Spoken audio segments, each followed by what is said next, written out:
الحمدللہ والصلاة والسلام علی رسول اللہ وعلی آلہ وصحبہ ومن اہتدی بہداہ اما بعد فاعوذ باللہ من الشیطان الرجیم وما خلقت الجن والانس الا لیعبدون۔ سورہ ذاریات کی آیت نمبر 56 آپ کے سامنے تلاوت کی گئی۔ اس میں اللہ رب العالمین نے جن و انس کی تخلیق کا مقصد بتایا ہے، اور وہ ہے صرف اللہ سبحانہ وتعالیٰ کی بندگی۔ تو عبادت ہماری آپ کی پیدائش کا مقصد ہے۔ یہ مقصد اور یہ مشیت اور یہ ارادہ علماء کی اصطلاح میں اس کو کہتے ہیں مشیت دینیہ شرعیہ، یعنی یہ وہ مقصد ہے، یہ وہ اللہ کی مشیت ہے، یہ وہ ارادہ ہے جو ہم سے چاہتا ہے کہ اس سے اللہ راضی اور خوش بھی۔ میں یہاں ایک بات کی طرف اشارہ کروں کہ کوئی اگر گناہ کرتا ہے تو اس کے پیچھے بھی اللہ کی مشیت ہوتی ہے، لیکن وہ مشیت کونی اور قدری ہے کہ اللہ نے برائی پیدا کی ہے، اب برائی کرنے کی انسان کے اندر طاقت بھی اللہ نے عطا کی ہے، اس کے ہاتھ پاؤں میں طاقت دی ہے، وہ برائی کرتا ہے، لیکن اللہ نے اپنی شریعت کے ذریعے واضح کر دیا کہ اس کو برائی پسند نہیں ہے، شرک پسند نہیں ہے، کیا پسند ہے کیا ناپسند ہے اللہ تعالیٰ کو اس کی اس نے پوری وضاحت کر دی۔ لہٰذا کوئی یہ کہے کہ ہم نے گناہ کیا اس لیے کہ اللہ نے چاہا، اگر اللہ نے چاہا ہوتا یعنی تم سے پسند کیا ہوتا تو شریعت میں منع کیوں کرتا، اس کی ممانعت کیوں آتی، اس پر سزائیں کیوں بتاتا؟ تو اللہ نے برائی پیدا کی ہے، اچھائی پیدا کی ہے بندوں کی آزمائش کے لیے کہ دیکھیں کیا کرتا ہے، اچھائی کو اختیار کرتا ہے کہ برائی کو اختیار کرتا ہے، دونوں کے انجام سے بھی آگاہ کر دیا ہے، دونوں کی جزا اور سزا بتا دی ہے۔ تو اس لیے جب انسان اللہ رب العالمین کی مرضی اور اس کی رضامندی کا کام کرتا ہے تو اس کے پیچھے اللہ کی مشیت دینی اور شرعی مشیت ہوتی ہے کہ اللہ تعالیٰ نے چاہا، آپ کو توفیق عطا فرمائی، آپ نے اس کام کو اللہ کی فضل سے، اللہ کی توفیق سے، اللہ کی مشیت سے انجام دیا، اور یہ وہ کام ہے جس سے اللہ راضی اور خوش۔ لیکن اگر آپ کوئی دوسرا کام اس کے علاوہ کرتے ہیں تو اللہ آپ کے اس کام سے راضی نہیں ہے۔ بس صرف اتنا ہے کہ اللہ رب العالمین نے شاید آپ کی آزمائش کے لیے برائی پیدا کی تھی اور صرف آپ کے ہاتھ پاؤں میں اس نے طاقت دی کہ آپ برائی کے اڈے تک پہنچے۔ اگر آپ یہ کہنا چاہتے کہ کیوں اس نے طاقت دی تو کوئی یہ دوڑا کرے گا کہ اس کے ہاتھ پاؤں توڑ ڈالے جائے، تو ظاہر ہے کہ یہ کوئی نہیں پسند کرے گا۔ تو ہاتھ پاؤں میں طاقت ہونا اور دنیا میں برائی کا پایا جانا یہ اس بات کی دلیل نہیں ہے کہ اللہ رب العالمین ہم سے برائی کا ارادہ بھی کرتا ہے، کیونکہ اگر وہ ارادہ کرتا تو شریعت میں منع نہیں کرتا۔ تو اسی لیے جب آدمی، اللہ نے ہم کو پیدا کیا عبادت کے لیے، جب ہم اس کی عبادت کرتے ہیں تو اللہ رب العالمین کی دونوں مشیت آتی ہے، کونیہ قدریہ کہ اللہ نے عبادت پیدا بھی کی ہے، اللہ نے ہم کو اس کی توفیق بھی دی ہے، اور مشیت دینیہ شرعیہ بھی ہے کہ اللہ تعالیٰ اس سے راضی اور خوش بھی ہے۔ لیکن اگر ایک آدمی گناہ کا کام کرتا ہے تو مشیت کونیہ قدریہ کہ اللہ نے برائی پیدا کی اور آپ کے ہاتھ پاؤں میں طاقت دی اور آپ نے کام آج برائی کا کیا جو اللہ رب العالمین روز ازل میں جان رہا تھا، اس حد تک تو مشیت اور ارادہ اس کا پایا گیا، لیکن شرعی اور دینی مشیت آپ کے ساتھ نہیں پائی گئی۔ تو اس لیے عبادت اور گناہ کے اندر فرق کرنا چاہیے۔ کچھ لوگ یہ سمجھتے ہیں کہ ہم گناہ کرتے ہیں تو ہمارا کیا قصور ہے، اللہ ہی کی مشیت اور ارادہ تو ہوتا ہے۔ جیسے کہ ایک مرجئہ فرقہ ہے، وہ یہ کہتا ہے کہ انسان چاہے جتنا بھی گناہ کرے اس کے ایمان پر کوئی فرق نہیں پڑتا، اگر دل میں اللہ کی وحدانیت کا عقیدہ ہے تو زندگی بھر پاپ کرتا جائے، ایک عبادت بھی نہ کرے، نماز روزہ کبھی بھی نہ پڑھے، جتنی بھی شرارتیں کرے، اس کا ایمان اور نعوذ باللہ حضرت ابوبکر صدیق رضی اللہ عنہ کا ایمان دونوں برابر ہے۔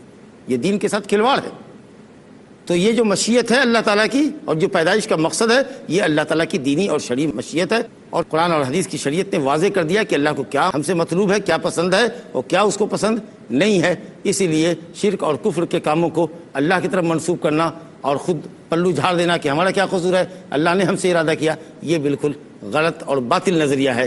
اللہ تعالیٰ نے دنیا میں اچھائی برائی سب پیدا کی ہے، لیبلوکم ایکم احسن عملا، تاکہ وہ تم کو آزمائے تم میں کا کون ازرو عمل کے بہتر ہے، اچھا ہے، کون مخلص ہے، کون اللہ کا بندہ ہے، کون نبی السلام کا سچا متبع ہے اور کون نافرمان ہے۔ اس کے لیے اس نے یہ سب کچھ نیکی اور بدی پیدا کی ہے۔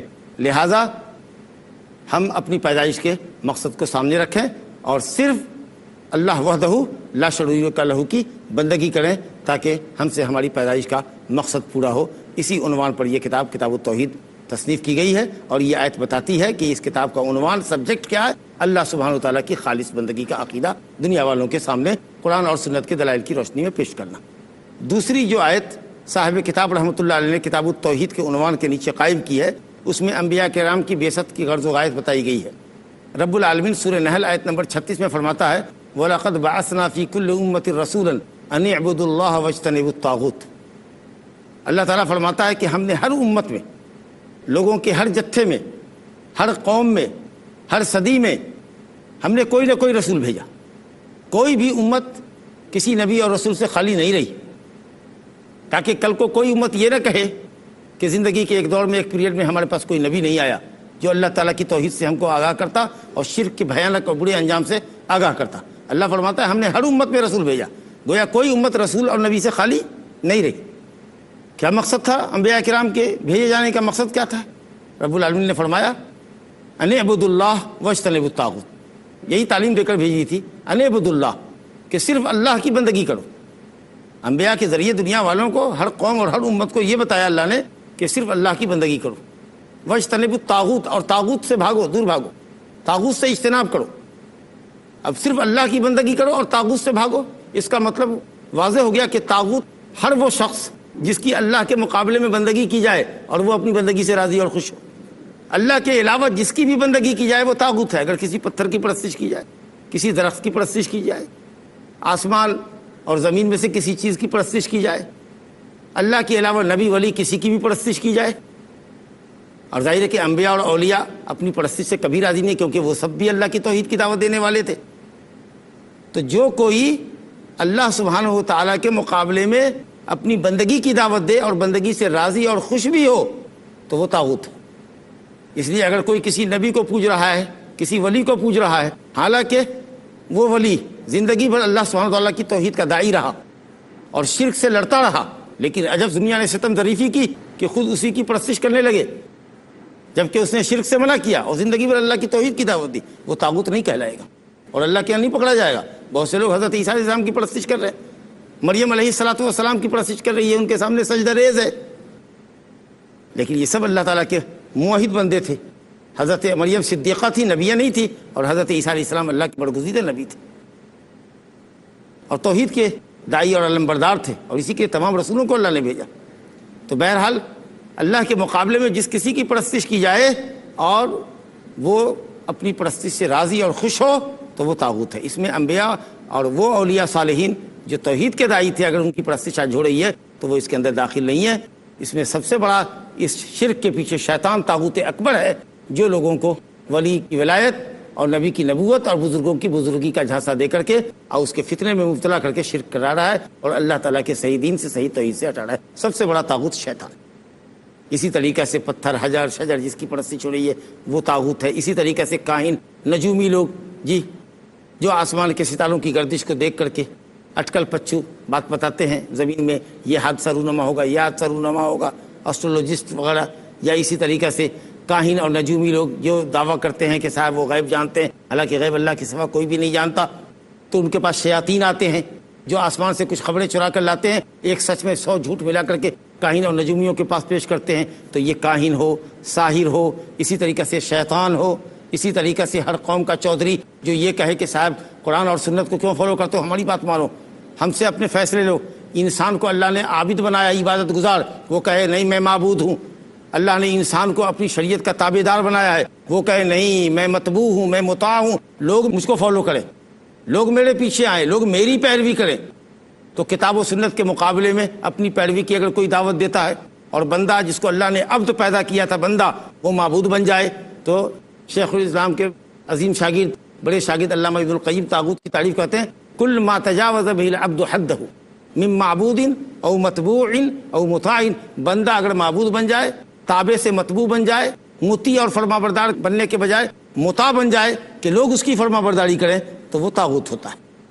اور اسی طریقے سے امام مالک رحمۃ اللہ علیہ نے فرمایا طاغوت کل ما عبد من دون اللہ، اللہ کے سوا جس کسی کی پرستش کی جائے وہ طاغوت ہے۔ البتہ اس میں ایک شرط لگائی دی جائے کہ وہ ہو راض عن عبادت ہی، اللہ کے علاوہ جس کسی کی پرستش کی جائے اور وہ شخص اپنی پرستش سے راضی ہو۔ بہت سارے لوگ ہیں، آپ کو ایسے بھی ملیں گے جو یہ کہتے ہیں کہ میرے مرنے کے بعد میری قبر پر آنا، مجھ سے اپنی باتیں کہنا، میں تمہاری حاجتیں پوری کر دوں گا یا کروا دوں گا۔ جی گویا کہ یہ پہلے ہی کہہ کے جا رہے ہیں۔ ان کو منع کرنا چاہیے کہ شرک حرام ہے، منع ہے۔ زیارت قبر کرنا تو میرے لیے دعا کرنا، میری مغفرت کے لیے، بلندی درجات کے لیے، اور اپنی موت کو یاد کرنا۔ تو یہ نہ کہا کہ اگر کوئی یہ کہے کہ میں مر جاتا ہوں تو میری قبر پہ آنا اور اپنی حاجت پیش کرنا اور میں اللہ تعالیٰ سے کہہ کے دلوا دوں گا، گویا کہ وہ اپنی پرستش کی دعوت دے کے جا رہا ہے۔ تو اس طریقے سے ہر وہ آدمی جو اللہ کی عبادت کے مقابلے میں اور دین اور شریعت کی پیروی کے مقابلے میں اپنے کو معبود اور مطاع اور متبوع بن جائے وہ طاغوت ہے۔ تو اللہ رب العالمین نے بھیجا ہے انبیاء کرام کو. تمام انبیاء کرام کی دعوت یہی تھی ان اعبدوا اللہ واجتنبوا الطاغوت, صرف اللہ کی بندگی کرو اور اللہ کے علاوہ کی بندگی سے اجتناب کرو, دور بھاگو, دور بھاگو. اس کا مطلب یہ ہے کہ اگر کوئی شخص اللہ کی خالص بندگی نہیں کرتا اور اللہ کی بندگی کے ساتھ دوسروں کو بھی بندگی میں شریک کرتا ہے تو وہ اللہ کی بندگی کرنے والا نہیں ہے. جب تک کہ آپ اللہ کے علاوہ کی بندگی کا انکار نہیں کرتے اس وقت تک اللہ کی بندگی خالص آپ کی نہیں ہوگی. خالص ہونے کے لیے ضروری ہے کہ آپ یہ کہیں کہ صرف اللہ ہی عبادت کا مستحق ہے, اور آپ عملی طور پر بھی اپنی بندگیوں کو صرف اللہ کے لیے ہی انجام دیں, اور اللہ کے علاوہ جس کسی کی جہاں کہیں بھی بندگی ہو رہی ہے اس بندگی کا انکار کریں, اس کو کنڈم کریں, جب جا کر کے آپ کی توحید مکمل ہوگی. یہی وجہ ہے کہ آپ کے کلمے کے اندر بھی یہی بات ہے, لا الہ الا اللہ. انشاءاللہ تعالی ایک مختصر سے وقفے کے بعد پھر سلسلہ کلام ہمارا آپ کے ساتھ جاری رہے گا.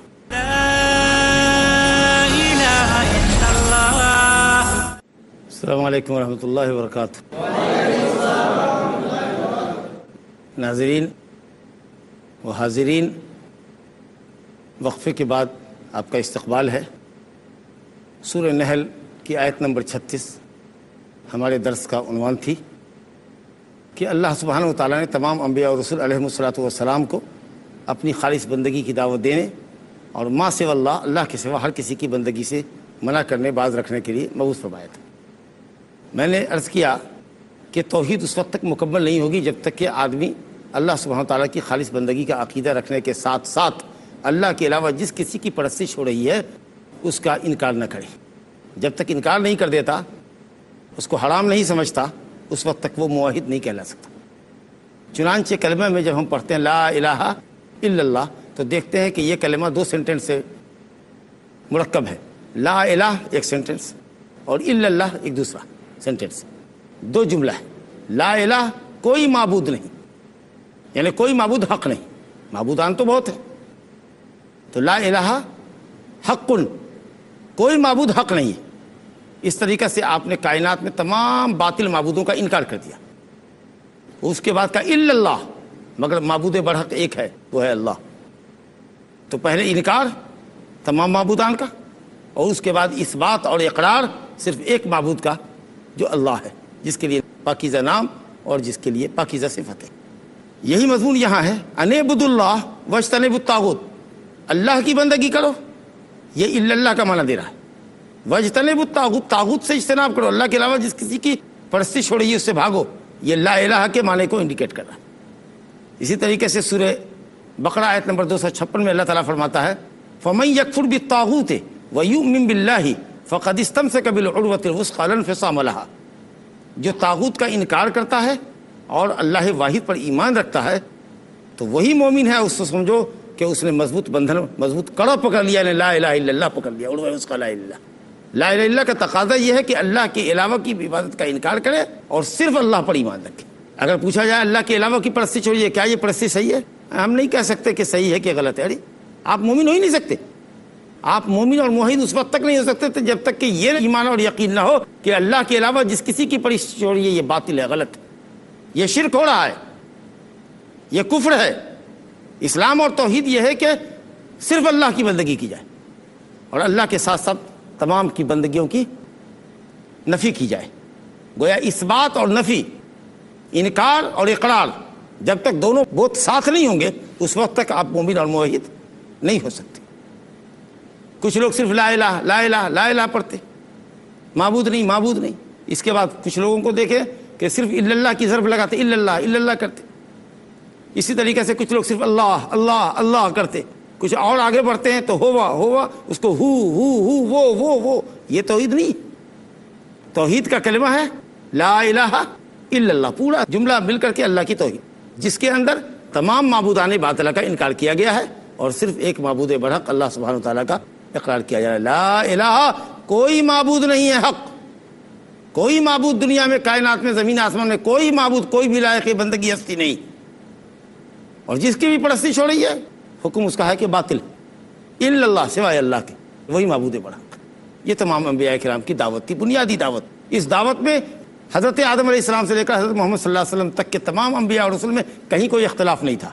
ہاں, شریعت کے احکام, مسائل, جزئیات کے اندر اختلاف تھا, جیسا کہ اللہ تعالیٰ سورہ مائدہ آیت نمبر 48 میں فرماتا ہے لِكُلٍّ جَعَلْنَا مِنْكُمْ شِرْعَةً وَمِنْهَاجًا تم میں سے ہر نبی کی شریعت، ہر نبی کا طریقہ الگ رہا، لیکن توحید کے عقیدے میں، آخرت کے عقیدے میں، اور ہر زمانے کا نبی واجب الاتباع اور پیروی کے لائق ہے کہ امت ان کو فالو کرے۔ ان بنیادی باتوں میں کسی نبی کے اندر کوئی اختلاف نہیں تھا۔ ہاں، نماز، روزے، حج، زکوٰۃ وغیرہ کی تفصیلات میں، حلال حرام کی تفصیلات میں ان کے درمیان اختلاف تھا، لیکن عقیدہ توحید پر سارے انبیاء کرام متفق تھے، جیسا کہ اللہ تعالیٰ سورہ انبیاء آیت نمبر 25 میں فرماتا ہے وَمَا أَرْسَلْنَا مِن قَبْلِكَ مِن رَسُولٍ إِلَّا نُوحِي إِلَيْهِ أَنَّهُ لَا إِلَهَ إِلَّا أَنَا فَاعْبُدُونِ۔ اے نبی، ہم نے آپ سے پہلے جتنے رسول بھیجے سب کو یہی تعلیم دی کہ کہو دنیا والوں کے کہ ایک اللہ ہی بندگی کے لائق ہے، لہذا اسی کی بندگی کرو، اللہ کے سوا کوئی بندگی کے لائق نہیں۔ اور اس مضمون کی دوسری بھی آیتیں موجود ہیں۔ تیسری آیت جو کتاب التوحید کے عنوان کے تحت اللہ سبحانہ وتعالیٰ کی توحیدی عبادت کے بیان میں صاحب کتاب نے ذکر کی ہے، وہ آیت ہے سورہ اسراء کی، مشہور آیت ہے، آیت نمبر 23۔ اللہ تعالیٰ فرماتا ہے وَقَضَىٰ رَبُّكَ أَلَّا تَعْبُدُوا إِلَّا إِيَّاهُ وَبِالْوَالِدَيْنِ إِحْسَانًا الآیہ۔ وَقَضَىٰ رَبُّكَ أَلَّا تَعْبُدُوا إِلَّا إِيَّاهُ، قضا مانے وصّا، تمہارے رب نے وصیت کی ہے، وصیت کہتے ہیں تاکیدی حکم کو، یا قضا کے معنی امر، اللہ نے حکم فرمایا ہے۔ کیا حکم فرمایا؟ اللہ تعبدوا الا ایاہ، کہ نہ بندگی کرو مگر اسی کی۔ لا تعبدوا الا ایاہ، لا کے ذریعے نفی، اللہ کے ذریعے اس بات، لا تعبدوا الا ایاہ، لا الہ الا اللہ، لا تعبدوا یعنی لا الہ، کسی اور کی بندگی مت کرو، الا ایاہ مگر اسی کی، یعنی الا اللہ، صرف اللہ سبحانہ تعالیٰ کی۔ یہ سب سے پہلا واجب اور سب سے پہلا فریضہ ہے جو ایک بندے مکلف پر اللہ سبحانہ تعالیٰ کی طرف سے عائد ہوتا ہے۔ سب سے پہلا فریضہ یہ کہ وہ اللہ کی توحید کو جانے، توحید کے معنی کو سمجھے، توحید کے مفہوم کو سمجھے، یہ سمجھنا سب سے زیادہ ضروری ہے۔ اور وہ چیز ہے توحید عبادت، لا الہ الا اللہ یا لا تعبدوا الا ایاہ، مفہوم دونوں کا ایک ہی ہے کہ اللہ کے سوا کسی اور کی بندگی مت کرو، صرف اللہ کی بندگی کرو۔ یہ سب سے پہلا اور سب سے مقدم حق ہے بندے پر، وہ اسی لیے پیدا کیا گیا ہے کہ اللہ کی بندگی کرے۔ اس کے بعد رب العالمین نے مخلوق میں والدین کا حکم فرمایا وبالوالدین احسانہ، والدین کے ساتھ اچھا سلوک کرو۔ اللہ سبحانہ تعالیٰ نے اپنے حق خالص، جو اس کا خالص حق ہے بندے پر، پہلا حق ہے جس کے لیے اس نے بندے کو پیدا کیا کہ وہ صرف اس کی بندگی کریں، اس خالص حق کے ذکر کرنے کے بعد فوراً بعد اللہ تعالیٰ نے والدین کے حق کا ذکر کیا۔ اس سے پتہ چلا کہ والدین کا حق مخلوق میں سب سے بڑا حق ہے۔ اللہ سبحانہ تعالیٰ کا حق، اللہ سبحانہ تعالیٰ کے حق کے اندر نبی صلی اللہ علیہ وسلم کا حق بھی داخل ہے، کیونکہ جو اللہ تعالیٰ کا حکم مانے، نبی کا حکم نہ مانے، اللہ پر ایمان لائے، اللہ کی وحدانیت پر ایمان لائے لیکن رسول کی رسالت پر ایمان لائے، وہ سمجھو کہ اللہ کے اوپر بھی ایمان لانے والا نہیں۔ تو اللہ کے حق کے اندر رسول کا حق بھی داخل ہے۔ یا چلو اگر کہہ لیتے ہیں کہ اللہ کے بعد اللہ تعالیٰ کا حق عبادت ہے اور رسول کا حق حق اطاعت، کہ ان کی پیروی کرنا ہے، اس کے علاوہ رسول اللہ کو اگر آپ مخلوق میں شامل کرنے کے بعد اگر تفصیل الگ الگ کریں تو یہ کہیں کہ نبی صلی اللہ علیہ وسلم کے بعد، ورنہ اگر یہ کہہ دیں کہ اللہ کے حق کے بعد ہی ماں باپ کا حق ذکر کیا گیا تو کوئی حرج نہیں ہے، کیونکہ رسول کا حق اللہ سبحانہ تعالیٰ کے حق میں داخل ہے۔ کیونکہ رسول اسی لیے بھیجا جاتا ہے اللہ کی طرف سے کہ وہ اللہ کی توحید کی دعوت دے اور لوگ اللہ کے حکم سے رسول کی پیروی کریں۔ یا اگر آپ یہ چاہیے تو یہ کہہ لیجیے کہ اللہ اور اس کے رسول کے حق کے بعد اللہ کا حق خالص اس کی بندگی اور رسول کا حق خالص اس کی پیروی، اس کے بعد اگر دنیا میں مخلوق میں کسی کا کوئی حق پڑتا ہے، کسی انسان کے اوپر واجب ہوتا ہے تو وہ اس کے ماں باپ کا حق ہے، جو اس کی پیدائش کا ذریعہ ہے، اور اس کے لیے پوری تفصیل آئی ہے کہ ان کے ساتھ احسان کرو، ہر طرح کا اچھا سلوک والدین کے ساتھ، قولی اور فعلی طور پر کوئی ایسی بات نہ ہو، کوئی ایسا کام نہ کرو، کوئی ایسا ایکشن نہ ہو تمہارا جس کی وجہ سے ان کو تکلیف ہو، ان کے سامنے ہاتھ نہ جھاڑو، ان کی کسی بات پر ناراض اگر ہوتے ہو تو اف نہ کہو، بلکہ خلاف منشا اگر کہتے ہیں، تمہاری مرضی کے خلاف کہتے ہیں تو بھی اگر اللہ رسول کی منشا کے خلاف نہیں کہتے تو ان کے حکم کو مانو، واجب اور فرض ہے تمہاری۔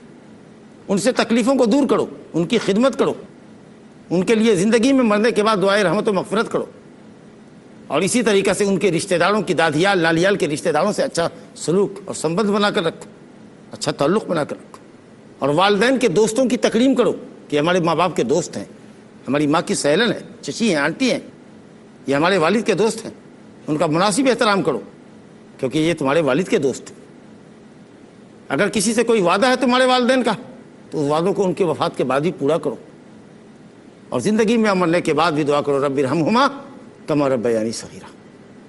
تو یہ اور اس کے علاوہ بھی بہت سارے حقوق ہیں والدین کے، اور ایک ہی مقام پر نہیں، کئی مقام پر اللہ تعالیٰ نے اپنی توحید کے ذکر کرنے کے بعد والدین کا حق بیان کیا ہے۔ یہ سورہ لقمان آیت نمبر 14 میں اللہ تعالیٰ فرماتا ہے انشکر لی ولوالدیک، الی البصیر، میری شکر گزاری کرو اور اپنے ماں باپ کی شکر گزاری کرو، میری ہی طرف تم کو پلٹ کر آنا ہے۔ وارننگ ہے، اگر تم نے توحید کی جگہ شرک کیا اور والدین کے ساتھ حسن سلوک کے بجائے نافرمانی کی، بے ادبی اور بدتمیزی کا سلوک کیا، تو تم کو پلٹ کے میرے ہی پاس آنا ہے، سزا بھگتنے کے لیے تیار ہو، سخت وارننگ۔ اور حدیثیں بھی کثرت سے آئی والدین کی اطاعت کے سلسلے میں۔ چنانچہ حضرت عبداللہ بن مسعود رضی اللہ عنہ سے صحیحین میں روایت ہے کہ میں نے پوچھا یا رسول اللہ ای الاعمال احب الی اللہ، اللہ کے پاس عملوں میں سب سے محبوب عمل کون ہے؟ تو آپ نے فرمایا الصلاۃ علی وقتہا، نمازوں کو ٹھیک ٹھیک وقت پر، اول وقت پڑھنا، ٹال کر نماز پڑھتے، ظہر کی نماز کو عصر کے قریب لے جاتے، عصر کی نماز کو مغرب کے قریب لے جاتے، تمام نمازوں کو اول جیسے ہی وقت ہو اول وقت نماز پڑھنا، نماز قائم کرنا، الصلاۃ علی وقتہا، جیسے ہی وقت ہو اول وقت نماز پڑھنا۔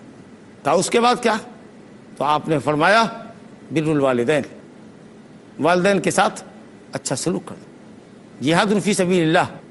قال ثم ای، پھر کون؟ قال بر الوالدین۔ اب بعض روایت میں جہاد فی سبیل اللہ پہلے ہے، اس کے بعد آپ نے کہا بر الوالدین۔ تو تین چیزوں کا ذکر ہے، اور یہ کہتے ہیں عبداللہ بن مسعود رضی اللہ عنہ کہ وَلَوِ اسْتَزَدتُّهُ لَزَادَنِي، اور اگر میں مزید کچھ مطالبہ کرتا تو آپ مجھے مزید کچھ باتیں بتاتے۔ تو والدین کے ساتھ حسن سلوک کرنا یہ بہت بڑی نیکی ہے اور بہت بڑی عبادت ہے۔ اسی طریقہ سے حضرت ابو بکر رضی اللہ عنہ کی روایت ہے صحیحین کے اندر کہ نبی صلی اللہ علیہ وسلم لیٹے لیٹے فرما رہے تھے اے لوگو الا انبئکم باکبر الکبائر، کیا میں تمہیں نہ بتاؤں کہ گناہوں، بڑے گناہوں میں بھی سب سے بڑا گناہ؟ قلنا بلا یا رسول اللہ، ہاں یا رسول اللہ بتائیے۔ کہا الاشراک باللہ، اللہ کے ساتھ شرک کرنا، توحید کے خلاف جانا۔ پھر کیا؟ کہا حقوق الوالدین، ماں باپ کی نافرمانی کرنا، بدتمیزی بدسلوکی کرنا ماں باپ کے ساتھ، ان کی حکم عدولی کرنا۔ اور لیٹے لیٹے آپ بتا رہے تھے، پھر سنبھل کے بیٹھے اور کہا الا وشہادۃ الزور، لوگوں جھوٹی بات، جھوٹی گواہی، جھوٹی بات، جھوٹی گواہی، اس کثرت سے اس جملے کو دہرا رہے تھے کہ ایسا لگا کہ آپ چپ ہی نہیں ہوں گے۔ ہم لوگوں کے دل میں رحم پیدا ہوا، درد پیدا ہوا کہ کاش آپ چپ رہتے۔ ہم سمجھ گئے کہ جھوٹی بات اور جھوٹی گواہی بہت سنگین ہے، اس لیے نہیں کہ شرک سے ماں باپ کی نافرمانی سے بڑھ کے ہے، بلکہ اسی لیے کہ لوگ جھوٹ بولنے کو کلا اور کلچر سمجھتے ہیں، آسانی سے جھوٹ بولتے ہیں، جھوٹی گواہی جا کر عدالتوں میں دیتے ہیں، اس لیے آپ نے فرمایا۔ حالانکہ کسی کی عزت آبرو پر، کسی کے جان اور مال پر کوئی مقدمہ کرتا ہے، جھوٹے گواہوں کے ذریعے مقدمہ جیت لیتا ہے، اس لیے آپ نے فرمایا۔ ورنہ سب سے بڑا گناہ تو شرک ہے، اس کے بعد ماں باپ کی نافرمانی۔ ہاں بڑے گناہوں میں ایک سنگین گناہ جھوٹ بھی ہے اور جھوٹی گواہی بھی ہے، لیکن چونکہ لوگ پرواہ نہیں کرتے اور ڈرتے نہیں، اس لیے آپ نے کثرت سے اس بات کو فرمایا۔ اسی طریقے سے صحیحین کی روایت حضرت ابو ہریرہ رضی اللہ عنہ سے یا رسول اللہ من احق الناس بحسن صحابتی، میری حسن صحبت، میری رفاقت، میری خدمت کا سب سے زیادہ دنیا میں مستحق کون ہے؟ کہا تیری ماں۔ کہا پھر کون؟ کہا تیری ماں۔ کہا پھر کون؟ کہا تیری ماں۔ کہا چوتھی مرتبہ میں کہا پھر کون؟ کہا تیرا باپ۔ ترمذی وغیرہ میں روایت ہے حضرت عبداللہ بن عمرو بن عاص رضی اللہ عنہ سے کہ رسول اللہ نے فرمایا ماں باپ کی رضامندی میں اللہ کی رضامندی ہے اور ماں باپ کی ناراضگی میں اللہ کی ناراضگی ہے۔ اللہ سبحانہ و تعالی ہمیں اور آپ کو والدین کے ساتھ اچھا سلوک کرنے کی توفیق عطا فرمائے، اور اللہ رب العالمین اپنی خالص توحید کا حق ادا کرنے کی توفیق عطا فرمائے۔ آمین۔ وصلی اللہ علی نبینا محمد۔